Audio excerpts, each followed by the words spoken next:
ብጉር በዓለም ላይ በጣም ከተለመዱ የቆዳ በሽታዎች መካከል አንዱ ነው። ምንም እንኳ በጉርምስና ወቅት በጣም የተለመደ ቢሆንም በሁሉም የዕድሜ ክልል ላይ ላሉ ሰዎች ያጠቃል።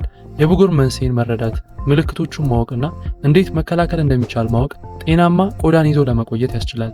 ስለዚህ በዛሬው ትምህርታችን ስለ ብጉር መንስኤ፣ ምልክቶችና በመጨረሻም ስለ መፍትሄው አማራጮቹ በስፋት የምናይ ይሆናል። ሁሌም ለጤናችሁ ቅድሚያ የምትሰጡና መልካም ልብ ካላችሁ ቪዲዮውን ላይክ በማድረግ ይጀምሩ። ምክንያቱም የእናንተ ላይክ ይህንን ትምህርት ብዙ ሰው ጋር እንዲደርስና እንዲጠቀሙበት ያደርገዋል። ለዚህ ቻናል አዲስ ከሆናችሁ ኢብራሂም እባላለሁ፣ ክሊኒካል ፋርማሲስት ነኝ። ዩቲዩብ ላይ ስለ ጤናቸው ማወቅ ፈልገው ከሚመጡ ጥቂት አስተዋይ ሰዎች ውስጥ ከሆኑ ሰብስክራይብ በማድረግ ቤተሰባችን ይሁኑ። በምንለቃቸውም የጤና ትምህርቶች የራስዎንና የቤተሰቡን ጤና ይጠብቁ።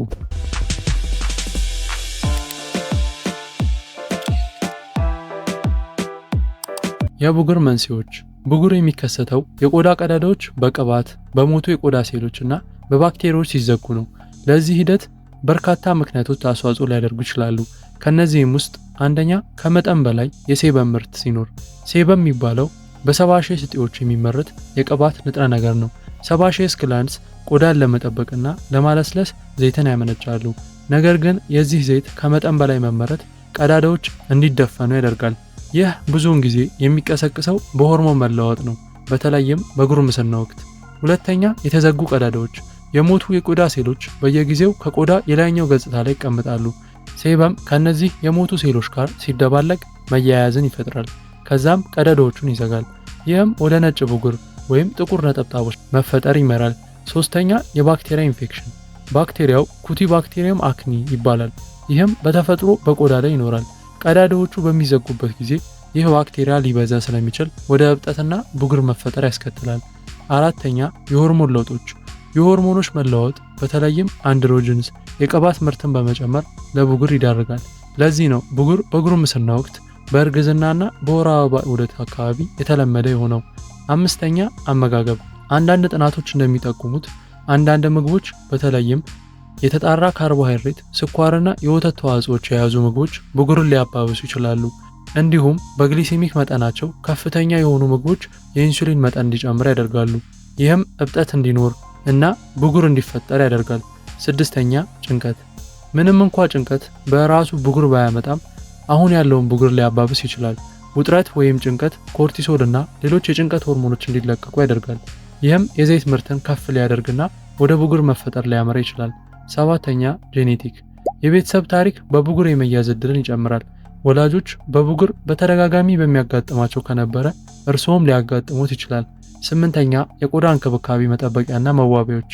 የቆዳ እንክብካቤ መጠበቂያ ምርቶችን መጠቀም ከባድ ሜካፕ ወይም ዘይትን በቀጥታ ወደ ቆዳ መቀባት የቆዳ ቀዳዳዎችን በመዝጋት ወደ ብጉር ሊያመራ ይችላል።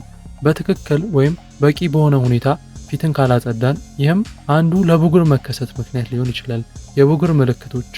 ብጉር በሰውነት ላይ በማንኛውም ቦታ ላይ ሊገኝ ይችላል። ብዙውን ጊዜ በፊት፣ በጀርባ፣ በአንገት፣ በደረትና በትከሻ ላይ ይከሰታል።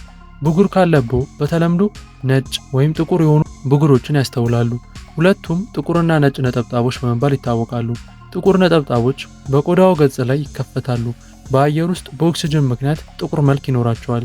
ነጫጭ ነጠብጣቦች ከቆዳው ወለል በታች ተዘግተው ነጭ መልክ ይኖራቸዋል። ነጭና ጥቁር ነጠብጣቦች በብጉር ውስጥ በጣም የተለመዱ ቁስሎች ሲሆኑ ሌሎች አይነቶችም ሊከሰቱ ይችላሉ። የሚያቃጥሉ ቁስሎች በቆዳ ላይ ጠባሳ የመፍጠር ዕድላቸው ከፍተኛ ነው። እነዚህም ፒስቱልስ በበሽታ በተያያዙ የፀጉር ሐረጎች ምክንያት ትንሽ ቀይ እብጠቶች ናቸው። ፒስቱልስ በጫፎቻቸው ላይ መግል ያላቸው ትናንሽ ቀይ ብጉር ናቸው። ብዙውን ጊዜ ሲነኩ ህመም ያላቸው ሲሆን ከቆዳ ወለል በታች የሚገኙ እብጠቶች ናቸው። ሌላኛው ሲስቲክ ከቆዳው ስር በመግል የተሞሉና ብዙውን ጊዜ የሚያሰቃዩ ትላልቅ እብጠቶች ናቸው። የብጉር መከላከያ። ሁል ጊዜ ብጉርን መከላከል ላይሆን ቢችልም አንዳንድ ልማዶችና የአኗኗር ዘይቤ ለውጦች የብጉር መውጣት ዕድልን ይቀንሳሉ እናም ክብደታቸውን ይቀንሳል። አንደኛ መደበኛ የቆዳ እንክብካቤ ማድረግ። ከመጠን በላይ ዘይት፣ ቆሻሻና ባክቴሪያዎችን ለማስወገድ በየቀኑ ቆዳውን በቀላል ሳሙና ማጽዳት እንዲሁም ከመጠን በላይ መታጠብ ወይም ማሸት ቆዳን እንዲቆጣና ብጉር እንዲባባስ ያደርጋል። ሁለተኛ ኮሞዶጄኒክ ያልሆኑ ምርቶችን መጠቀም። ከዘይት ነፃ ኮሞዶጄኒክ ያልሆኑ ሜካፕ፣ የቆዳ እንክብካቤና የፀጉር ምርቶችን ይጠቀሙ። እነዚህ ምርቶች ቀዳዳዎችን የመዝጋት ዕድላቸው አነስተኛ ነው። እንዲሁም ከመተኛቶ በፊት ሜካፑን ያስወግዱ። ይህም የተዘጉ ቀዳዳዎች እንዳይፈጠሩ ለመከላከል ይረዳል። ሶስተኛ ልስላሴን መጠበቅ። የቆዳ ልስላሴን ለመጠበቅ ከዘይት ነፃ የሆኑ የቆዳ ማለስለሻን ይጠቀሙ። ከመጠን በላይ ደረቅ ቆዳ የሰባሺ ስጢዎችን ለማካካስ ብዙ ዘይት እንዲያመነጩ ሊያደርግ ይችላል። ይህም ወደ ብጉር ሊያመራ ይችላል። አራተኛ ፊትን ከመነካካት መቆጠብ። እጆች ባክቴሪያና ዘይቶችን ይይዛሉ። ፊቶን በሚነካኩ ጊዜም ወደ ፊቶ ሊተላለፉ ይችላሉ። ይህም የቆዳ ቀዳዳዎችን በመዝጋት ብጉርን ያስከትላል። ብጉር ከማፈንዳት ወይም ከመሳብ ይቆጠቡ፣ ምክንያቱም ወደ ጠባሳ እንዲሁም ወደ በለጠ ከባድ ኢንፌክሽን ሊያመራ ስለሚችል። አምስተኛ ለፀሐይ መጋለጥን መቀነስ። አንዳንድ ሰዎች የፀሐይ ብርሃን ብጉርን እንደሚያሻሽል ቢያምኑም ለፀሐይ ብርሃን ዩቪ መጋለጥ እብጠትንና ድርቀትን በመጨመር ብጉርን ሊያባብስ ይችላል። ሁል ጊዜ ኮሞጄኒክ ያልሆኑ የፀሐይ መከላከያ ወይም ሰንስክሪን ይጠቀሙ። ስድስተኛ ጭንቀትን መቆጣጠር፣ እንደ ማንሰላሰል፣ የአካል ብቃት እንቅስቃሴ ማድረግና በቂ እንቅልፍ መተኛት በመሳሰሉ እንቅስቃሴዎች ጭንቀትን ይቀንሱ፣ ምክንያቱም ጭንቀት ብጉርን ሊያባብስ ስለሚችል። ሰባተኛ አመጋገብን መመልከት። በፍራፍሬዎች፣ አትክልት፣ እህልና ፕሮቲኖች የበለጸገ አመጋገብ በአጠቃላይ ለቆዳ ጤንነት ጥሩ ነው። አንዳንድ ምግቦች እንደ ወተት ተዋጽኦ ወይም ስኳር ያሉ ብጉርን እንደሚያመጡ ከጠረጠሩ እነሱን በማቆም ይሞክሩ። እንዲሁም በቆዳው ላይ ለውጦችን ይመልከቱ። ስምንተኛ የትራስ ጨርቆችንና ፎጣዎችን በየጊዜው መለወጥ። የቆሸሹ ትራስ ጨርቆችና ፎጣዎች ባክቴሪያ፣ ቆሻሻና ለብጉር የሚዳርጉ ዘይቶችን ሊይዙ ይችላሉ። ስለዚህ ወደ ቆዳው እንዳይተላለፍ በየጊዜው መቀየር ወይም ማጠብ ይኖርባቸዋል። የብጉር ህክምና። የብጉር ህክምና እንደ ኃይሉ ይወሰናል። ያለ ሐኪም ማዘዣ እስከ መድኃኒት ድረስ። በጣም የተለመዱት ህክምናዎች የምንላቸው አንደኛ ቆዳ ላይ የሚቀቡ ህክምናዎች እንደ ቤንዞይል ፔሮክሳይድ፣ ሳልሲሊክ አሲድ፣ ሬቲኖይድስ እና አንቲባዮቲክስ። ሁለተኛ የሚዋጡ መድኃኒቶች። እነዚህ በሐኪም ማዘዣ ነው የሚገኙት። የሚዋጡ አንቲባዮቲኮች፣ ሆርሞናል ቴራፒ፣ የሚዋጡ ሬቲኖይድ እንዲሁም አይሶቴሪቲኒን። ሶስተኛ ክሊኒካል ሂደቶች። የሳልሲሊክ አሲድ ወይም ፎሊክ አሲድ የሞቱ የቆዳ ህዋሶችን ለማስወገድና የተዘጉ የቆዳ ቀዳዳዎችን ለመቀነስ ይረዳል። ይህም ለቀላል የብጉር አይነት ማከሚያ ሂደት ነው። ሌላው ሌዘር ህክምና። እነዚህ ህክምናዎች ብጉርን የሚያስከትሉ ባክቴሪያዎችን አነጣጥረው ነው የሚሰሩት። እናም የዘይት ምርትን ይቀንሳሉ። ለተላላፊ ብጉር ውጤታማ ሊሆኑ ይችላሉ። አራተኛ የአኗኗር ዘይቤ ማስተካከያዎች። ሚዛናዊ የአመጋገብ ስርዓትን መከተል፣ ከመጠን በላይ ስኳርና ፈጣን ምግቦችን ያስወግዱ። እንዲሁም ውሃ በደንብ ይጠጡ።